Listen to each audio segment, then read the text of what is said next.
Welcome to McPlum, simple solutions served daily. You start by removing variables that commonly trigger DirectX Runtime faults. First, install any pending Windows updates so DirectX components are current.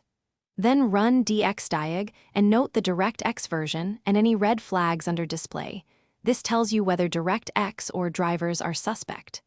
Next, update GPU drivers from NVIDIA/AMD/Intel and relaunch the Riot client as administrator to ensure permission issues don't block runtime files. Once done, try launching Valorant to see if the error persists. Now you handle missing or corrupted runtime files that dxdiag and drivers didn't fix. Download and run the DirectX End-User Runtime Installer to restore common DLLs that games expect. Then repair or reinstall all Microsoft Visual C++ redistributables for both x86 and x64. Valorant depends on them. After that, open an elevated command prompt and run sfc/scano, followed by dism restore health if sfc finds issues. These steps replace corrupted system components that can cause DirectX runtime failures.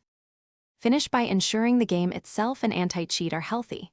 Verify Valorant files through the Riot client and reinstall Riot Vanguard. Corrupted anti-cheat components often trigger runtime errors.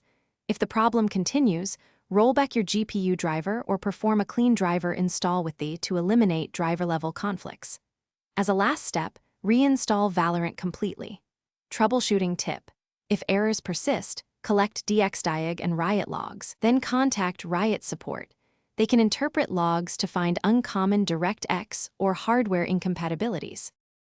Thanks for watching. Stay juicy and subscribe.